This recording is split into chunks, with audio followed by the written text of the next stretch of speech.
사도신경으로 신앙 고백 드립니다. 나는 전능하신 아버지 하나님 천지의 창조주를 믿습니다. 나는 그의 유일하신 아들 우리 주 예수 그리스도를 믿습니다. 그는 성령으로 잉태되어 동정녀 마리아에게서 나시고 본디오 빌라도에게 고난을 받아 십자가에 못 박혀 죽으시고 장사된 지 사흘 만에 죽은 자 가운데서 다시 살아나셨으며 하늘에 오르시어 전능하신 아버지 하나님 우편에 앉아 계시다가 거기로부터 살아있는 자와 죽은 자를 심판하러 오십니다. 나는 성령을 믿으며 거룩한 공교회와 성도의 교제와 죄를 용서받는 것과 몸의 부활과 영생을 믿습니다. 아멘. 찬송가 338장입니다. 338장.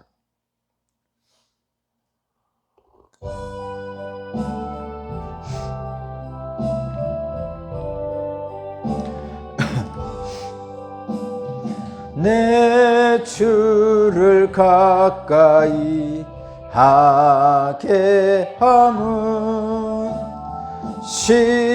십자가 짐 같은 고생이나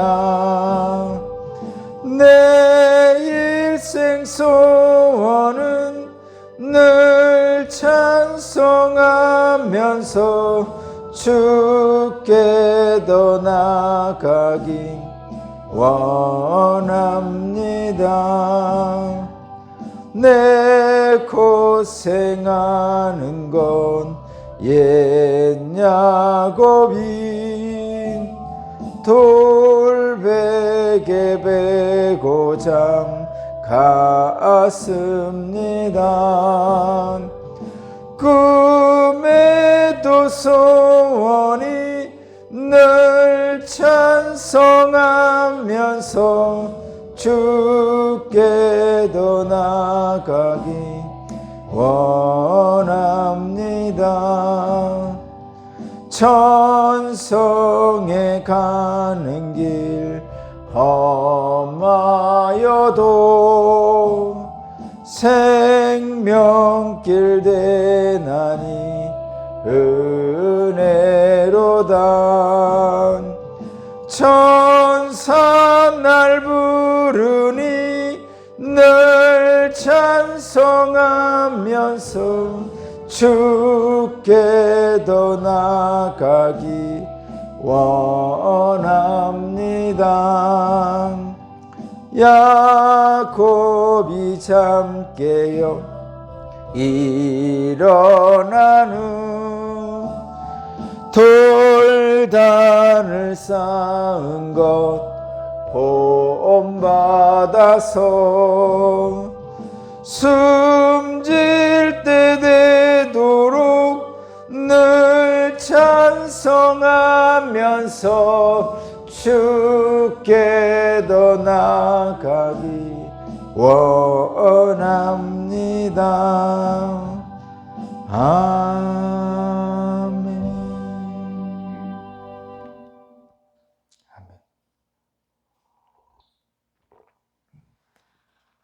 오늘 주신 하나님 말씀은 욥기 5장 17절에서 27절입니다. 욥기 5장 17절에서 27절입니다. 욥기 5장 17절에서 27절까지 말씀을 제가 봉독하겠습니다. 하나님께 징계를 받는 사람은 그래도 복된 사람이다. 그러니 전능하신 분의 훈계를 거절하지 말아라. 하나님은 찌르기도 하시지만 싸매어 주시기도 하고 상하게도 하시지만 손수 낫게 해주신다. 그는 6가지 환난에서도 너를 구원하여 주시며 7가지 환난에서도 재앙이 내게 미치지 않게 해주시며 기근 가운데서도 너를 굶어 죽지 않게 하시며 전쟁이 벌어져도 너를 칼에서 구해 주실 것이다. 너는 혀의 저주를 피할 수 있어 파멸이 다가와도 두려워하지 않을 것이다. 약탈과 굶주림쯤은 비웃어 넘길 수 있고 들짐승을 두려워하지도 않을 것이다. 너는 들에 흩어진 돌과도 계약을 맺으며 들짐승과도 평화롭게 지낼 것이다. 그래서 너는 집안이 두루 평안한 것을 볼 것이며 가축 우리를 두루 살필 때마다 잃은 것이 없는 것을 볼 것이다. 또 자손도 많이 늘어나서 땅에서 풀같이 많아지는 것을 보게 될 것이다. 때가 되면 곡신단이 타작마당으로 가듯이 너도 장수를 누리다가 수명이 다 차면 무덤으로 들어갈 것이다. 이것은 우리가 지금까지 살펴본 것이니 틀림없는 사실이다. 부디 잘 듣고 너 스스로를 생각해서라도 명심하기 바란다.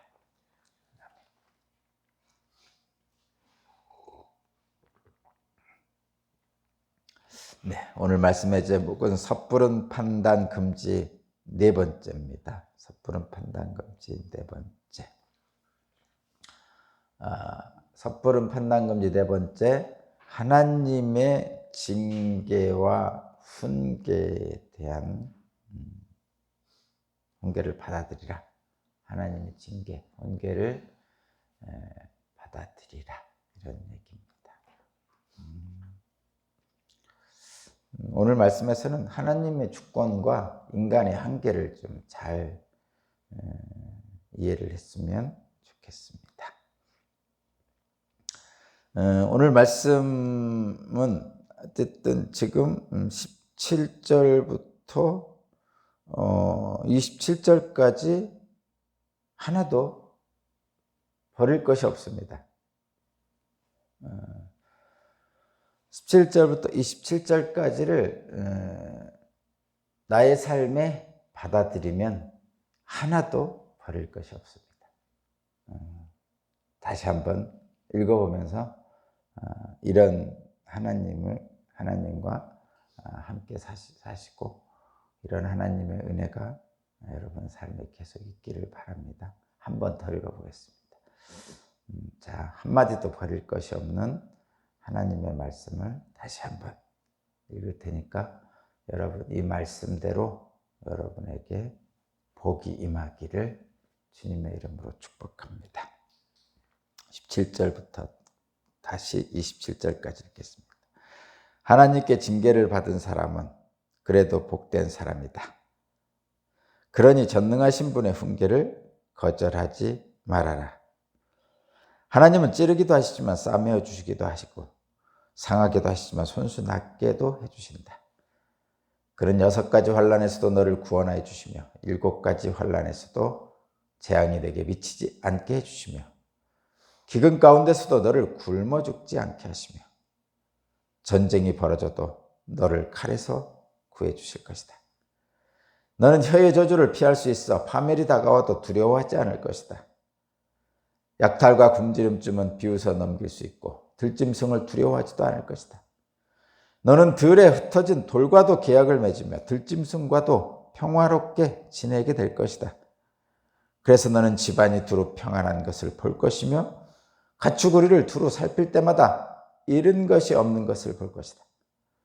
또 자손도 많이 늘어나서 땅에 풀같이 많아지는 것을 보게 될 것이다. 때가 되면 곡식단이 타작마당으로 가듯이 너도 장수를 누리다가 수명이 다 차면 무덤으로 들어갈 것이다. 이것은 우리가 지금까지 살펴본 것이니 틀림없는 사실이다. 부디 잘 듣고 너 스스로를 생각해서라도 명심하기 바란다. 아멘. 지금 읽은 하나님 말씀처럼 저와 여러분이 복되게 은총을 받아서 살기를 거듭 축복합니다. 그런데 오늘 본문의 말씀이 제목이 섣부른 판단 금지 네 번째예요.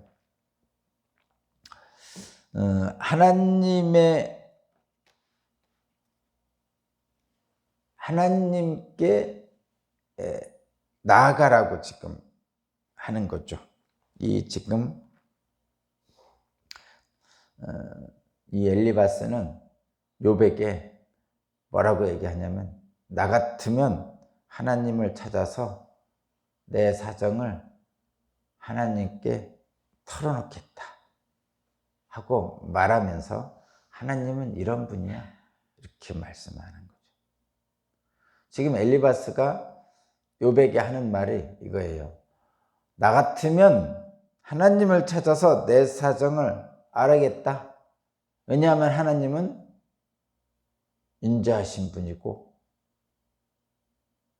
은혜가 많으신 분이기 때문에 우리를 건져주실 것이다 라는 거죠. 이 말 속에는 무슨 얘기가 들으냐면 너는 하나님을 찾지 않아서 너는 지금 고난을 당하고 있다. 이렇게 얘기하고 있는 거예요.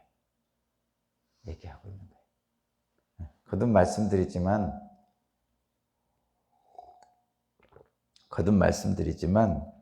하나님 말씀은 잘못된 것이 없습니다.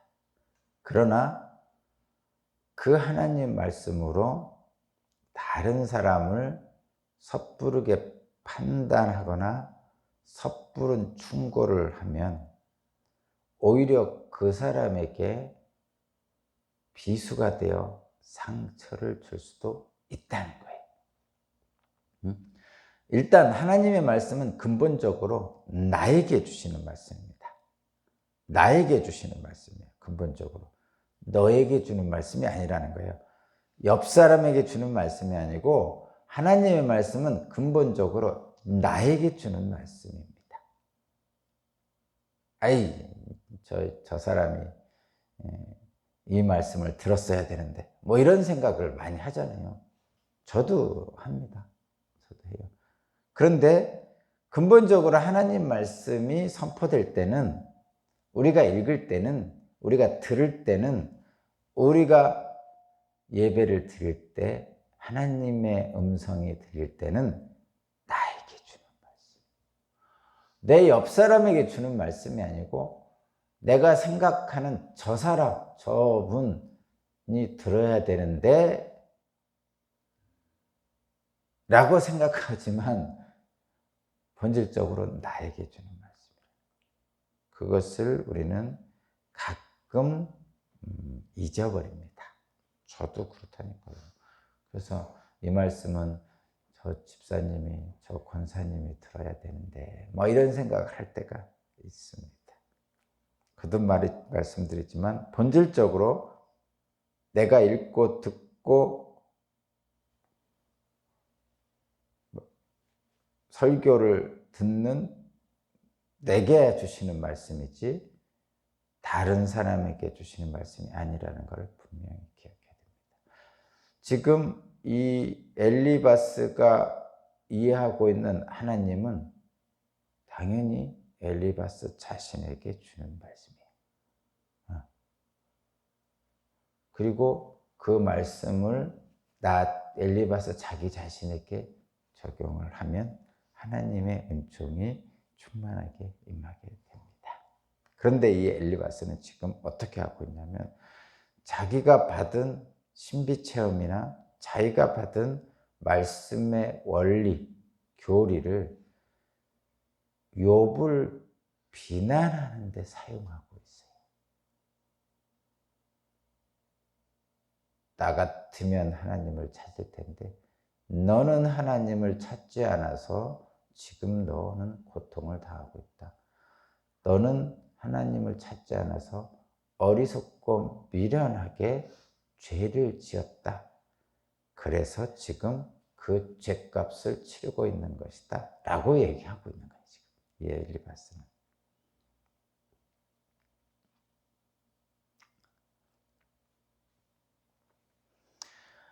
거듭 말씀드리는데 엘리바스가 이해한 하나님은 저도 그렇고 여러분도 그렇고 수긍할 만하죠. 받아들일 만합니다. 그러나 이 말씀이 욥이 잘못된 행동, 욥의 죄를 전제하고 이 말을 하고 있기 때문에 이 말씀을 들은 욥은 비수가 되어서 상처를 헤집고 다니는, 아픔을 겪는 거죠. 이 지금 엘리바스가 얘기하는 이 하나님의 말씀이 욥에게는 오히려 비수가 되어서 아픈 그의 상처를 더 헤집어 놓는 거예요. 고통스럽게 한단 말이에요. 원래 하나님 말씀은 어떻죠? 저와 여러분들의 상처를 싸매 주시죠. 하나님의 말씀은 은혜로 와서 절망하고 있는 사람들에게 희망을 주게 되고요. 하나님의 말씀의 능력은 그래서 우리에게 복되다고 하는 거죠. 그래서 복음이에요. 복된 소식입니다.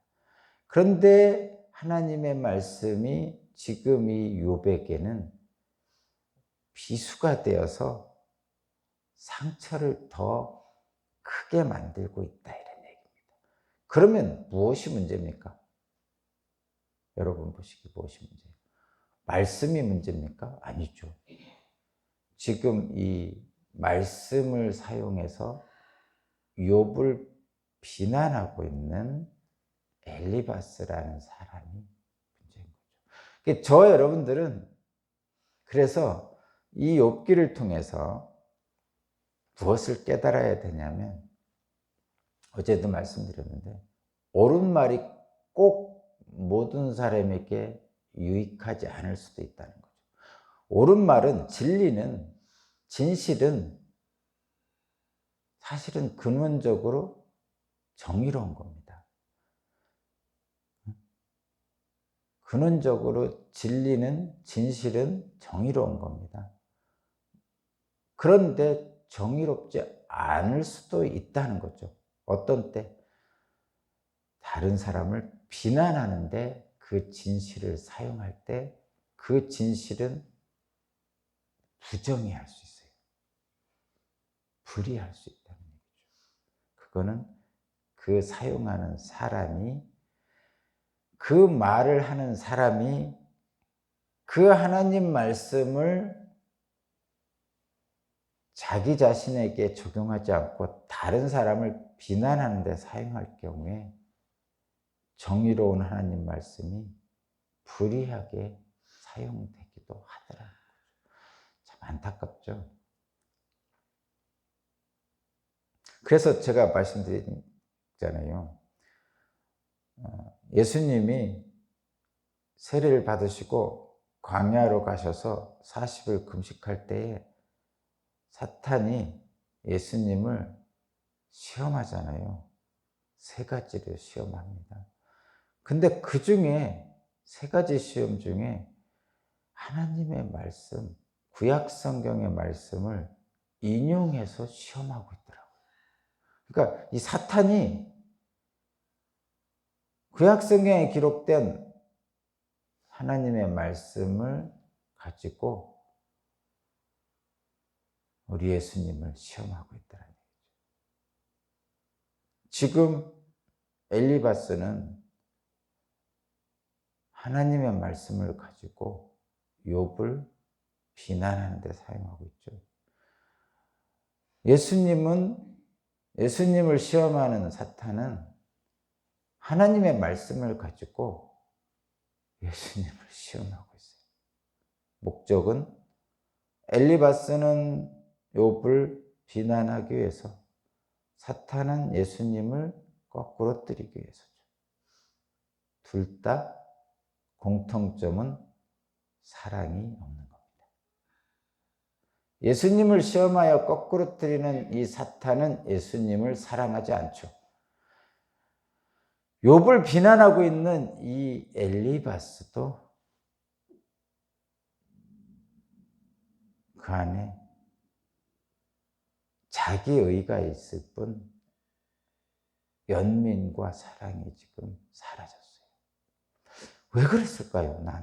난 진짜 가슴 아픈 게, 처음 이 엘리바스와 세 친구들이 달려왔을 때 그 욥의 고통스러운 것을 차마 말할 수 없어서 그의 곁에서 7일 밤낮을 그냥 말없이 같이 있었거든요.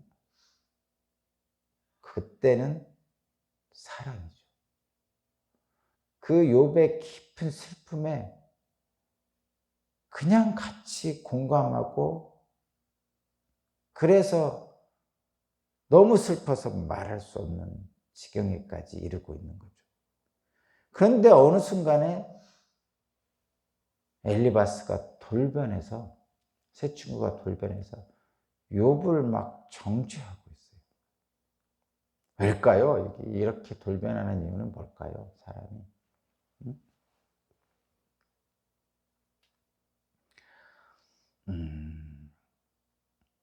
그냥 언뜻 보면 이거예요. 언뜻 보면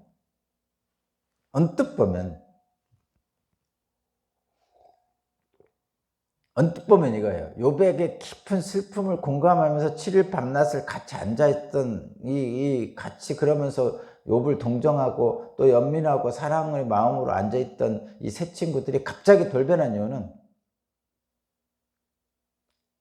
언뜻 보면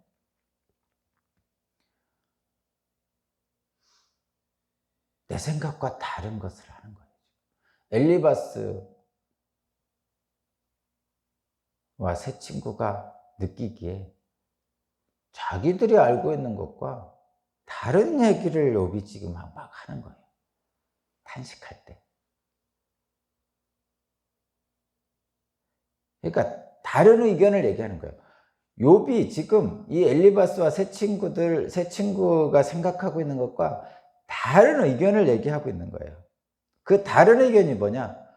지금까지 내가 이 사람들이 엘리바스뿐만 세 친구뿐만 아니라 욥이 믿어왔던 그 하나님, 선한 자는 복을 받고 악한 자는 벌을 받는다는 이 원리가 욥에게는 적용이 안 되는 거예요. 그래서 욥은 지금 탄식하는 거예요. 도대체 이게 무슨 일이냐? 하나님이 있으시면 하나님 한번 얘기해 보세요. 이렇게 탄식하는 거죠. 근데 그 욥의 탄식이 엘리바스와 세 친구가 자기들이 생각하고 있는 하나님을 원망하고 있잖아요. 그렇게 느껴지는 거예요. 이 엘리바스와 세 친구는 지금 엘리바스, 빌다, 소발이 느끼기에는 갑자기 이 욥의 말들이 자기 의견과 달라지는 거예요. 한마디로 말하면 의견 대립하는 거죠. 그래서 엘리바스와 세 친구는 갑자기 돌변하는 거예요. 의견이 같을 때는 같이 공감하고 연민하고 사랑도 합니다. 근데 의견이 달라지잖아요. 갑자기 내 의견과 다른 얘기를 하고 있으니까 거기에 반발하는 거죠. 재밌는 얘기 할까요? 언제는 같은 당에서 같은 의견을 가지고 상대방 진영에 대해서 막 얘기하던 사람들이 어느 순간에 자기 이해관계와 틀어지니까 이 사람이 갑자기 상대방 진영에 가서 이쪽을 막 공격하고 있는 현실이 보이잖아요. 우리 주변 지역보다는 좀 떨어져 있는 정치권을 놓고 보면 그게 분명하게 보이거든요. 언제는 지난 수년 동안 같은 편에 서가지고 상대편을 막 공격하던 사람들이 어느 순간에 보니까 자기의 이해관계가 틀어지니까 상대방의 진영에 가서 이쪽 진영을 막 비난하고 있는 거예요. 그건 왜 그렇죠? 지금 엘리바스가 이렇게 처음에는 깊은 공감하다가 나중에 욥을 막 비난하는 걸로 갑자기 바뀐 이유가 뭐예요? 자기 의견과 달라진 거죠. 한마디로 말하면 자기 이해관계가 달라진 거예요. 근데 이거는 뭐냐면, 자, 여기서 이거는 우리가 현실적으로 보이는 거고, 이게 이제 언뜻 보면 그렇다 이런 얘기야. 언뜻 보면 자기 이해관계가 틀어진 거예요. 자기 의견과 다른 얘기를 하니까 이해관계가 틀어지는 거죠. 의견이 다르면 이해관계가 틀어집니다. 언뜻 보면 그거예요. 우리 현실에서는 그냥 간단하게. 근데 깊은 내면에 들어가면 이거예요. 이 욥기에서는 기독교인들은 그것을 봐야 돼요. 그 이해관계가 틀어진 것만 보면 짧은 이해고, 좀 더 깊게 이해하기 위해서는 이 욥기를 깊게 이해하고 저와 여러분들이 신앙적인 한 단계 성숙된 기독교인이 되려면 그건 조금 아까 얘기한 건 언뜻 이해한 거고, 근본적인 것은 뭐냐면 욥과 세 친구의 하나님 이해가 충돌한 거예요. 그러니까 지금 원래는 욥과 세 친구가 하나님 이해가 똑같았어요. 하나님은 의로운 자는 복을 주고 악한 자는 벌을 주는 응보 원리를 지키시는 분이야. 이렇게 생각을 해줘요. 그래서 세 친구뿐만 아니라 욥도 하나님을 섬기고 하나님의 뜻에 따라 살려고 애쓰고 있었어요. 그런데 어느 순간에 둘 사이에 하나님 이해가 충돌하기 시작합니다. 세 친구는 그동안에 가졌던 자기들의 생각을 그냥 가지고 있는 거고, 이 욥은 그동안에 가졌던 하나님에 대한 이해가 갑자기 무너졌어요. 졸지에 엄청난 고난을 당했잖아요. 그렇게 의롭고 경건하고 악에서 떠난 자라는 칭찬을 하나님으로부터 받은 사람이 갑자기 모든 것을 잃어버리고 엄청난 고난에 빠졌단 말이에요. 그러면 이 욥은 혼란을 겪는 거죠. 지금까지 알아왔던 하나님은 이런 분이 아닌데 왜 갑자기 내게 이런 일이 발생할까? 그래서 탄식하고 있는 거죠. 그런 경험을 하고 있는 이 욥과 그런 경험이 없이 그냥 옆에서 지켜보고만 있던 세 친구는 하나님에 대한 이해가 달라지기 시작했습니다. 의견이 달라지기 시작했어요. 그래서 충돌하는 거예요. 갑자기 세 친구가 돌변하는 겁니다. 자, 그거는 뭐냐? 하나님에 대한 이해의 차이라고 제가 말씀드렸어요. 이게 본질이에요. 하나님에 대한 이해의 차이인데 어떤 거냐면 하나님의 주권과 인간의 한계를 이해를 해야 돼요. 자, 여러분. 이런 거예요, 여러분. 말씀으로 또는 말씀의 권위에 의지해서 누군가를 충고하고 권유하고 조언을 할 때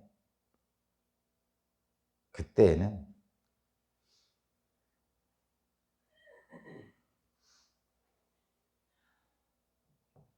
이렇게 생각해야 돼요, 여러분. 누군가 나의 고난을 하나님의 징계라고 충고하면 여러분 어떤 마음이 들 것 같아요? 여러분 자신이 엄청난 고난을 겪고 있어요. 욥처럼. 욥만큼은 아니지만 여러분이 엄청난 고난을 겪고 있어요. 그런데 옆에서 어떤 기독교인이 야, 그것은 하나님의 징계야 라고 충고를 하면 여러분 마음 어떻겠어요? 응? 내가 지금 엄청난 고난을 겪고 있어요. 욥만큼은 아니지만 욥만큼이라고 한번 해봐요. 모든 재산 다 잃어버렸어요. 자식 10명이 다 죽어버렸어요. 온몸에 병이 죽을 병이 걸렸어요. 심지어는 아내조차도 차라리 하나님을 저주하고 죽으라고까지 합니다.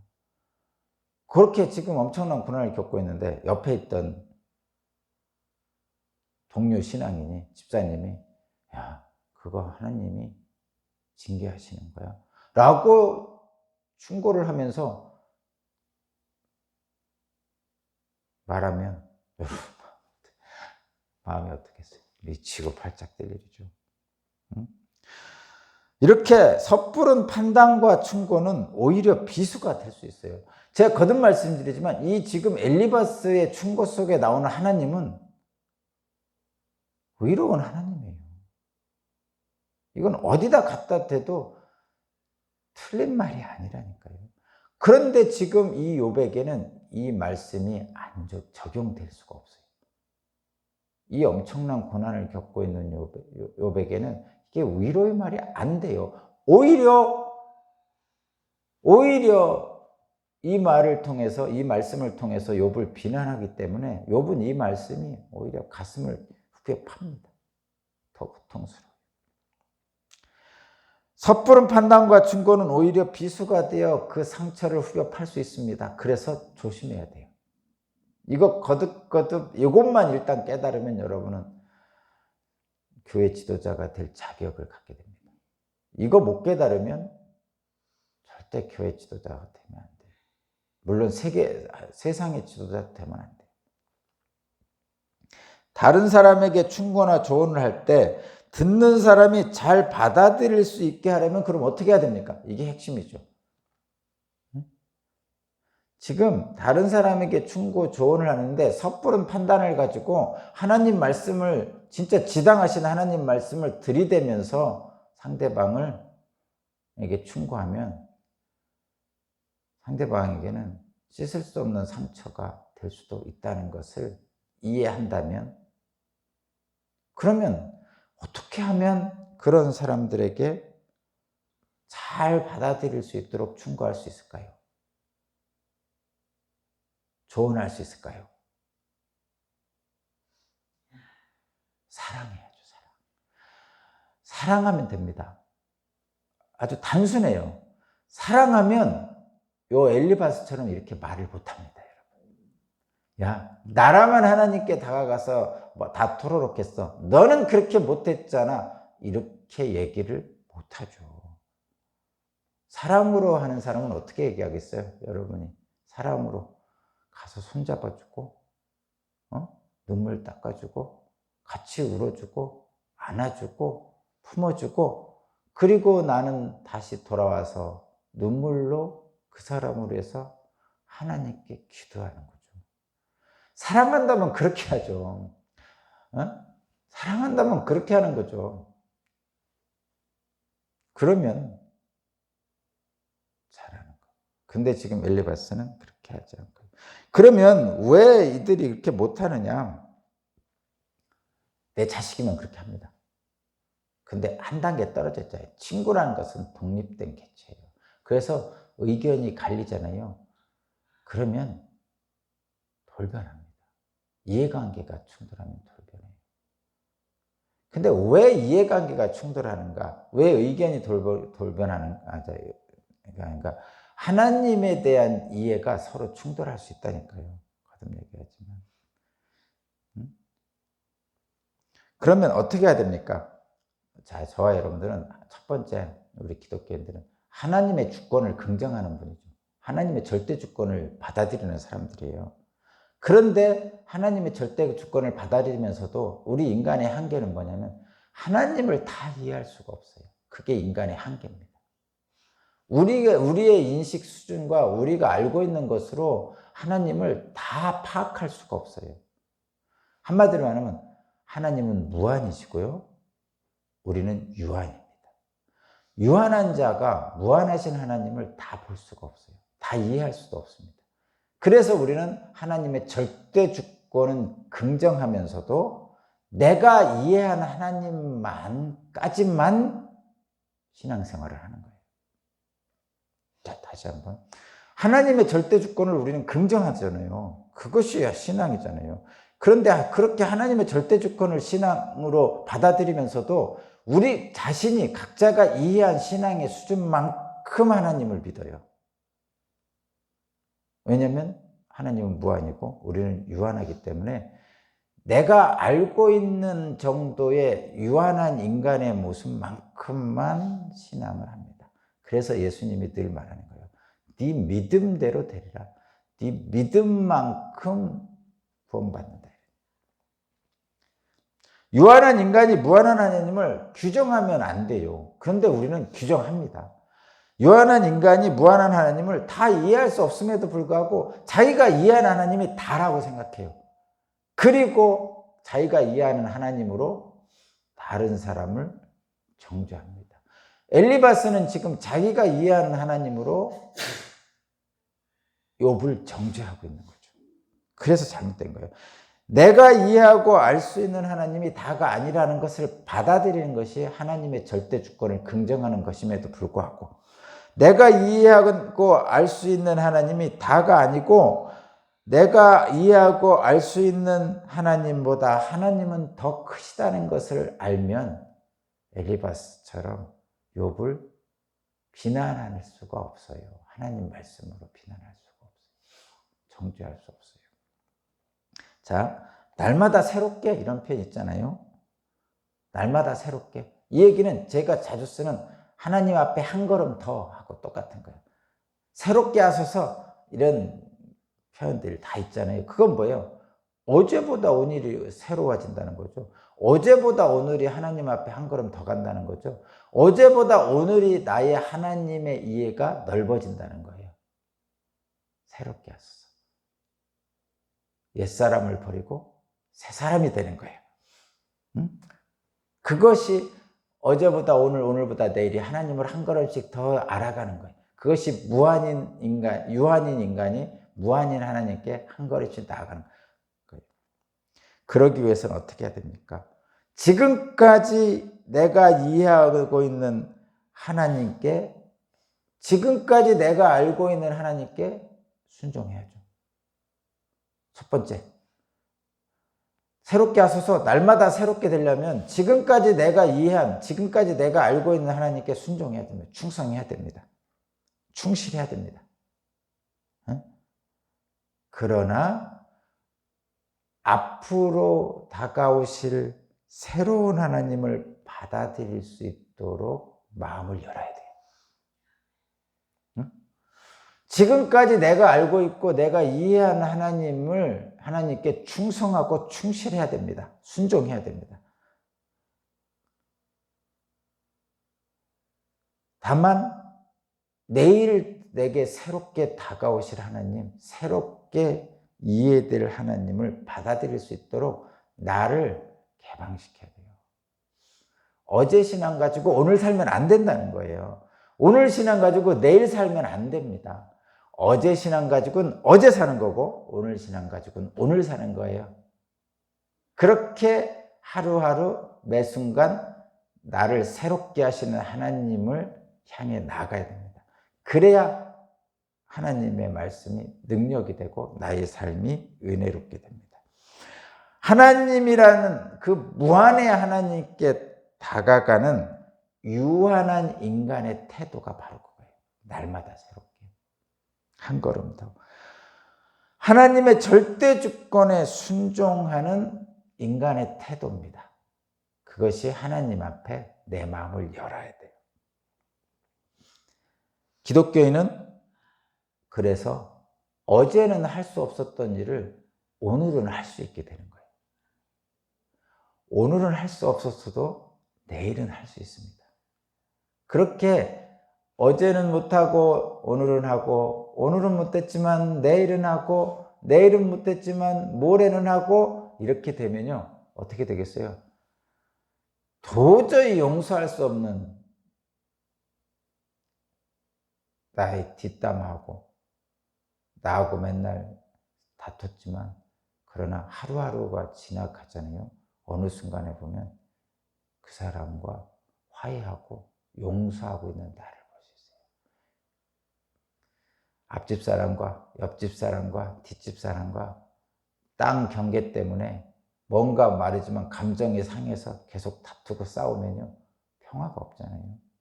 근데 하나님을 이해하고 나면 어느 순간에 앞 뒷집 사람하고 평화롭게 살고 있어요.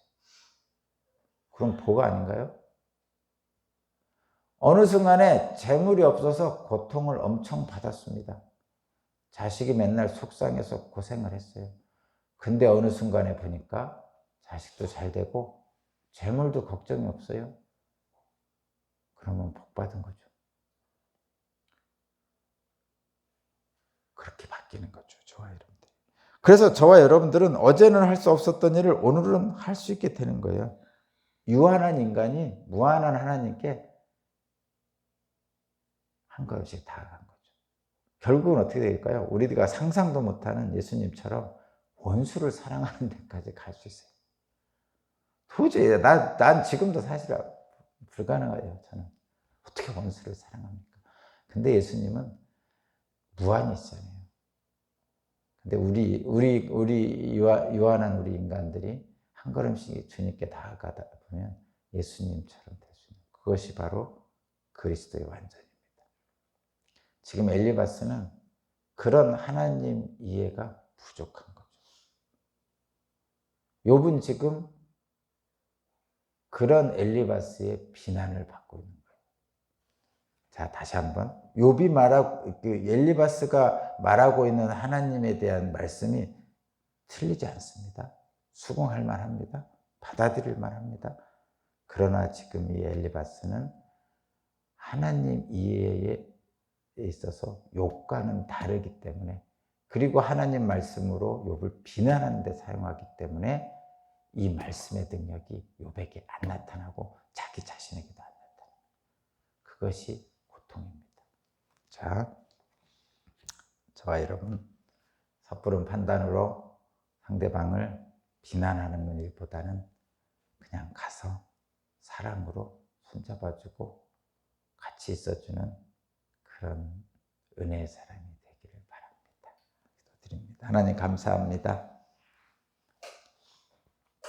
하나님의 절대 주권을 신뢰하고 순종합니다.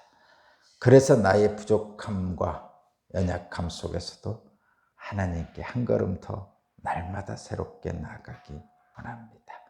오늘 거룩한 주일입니다.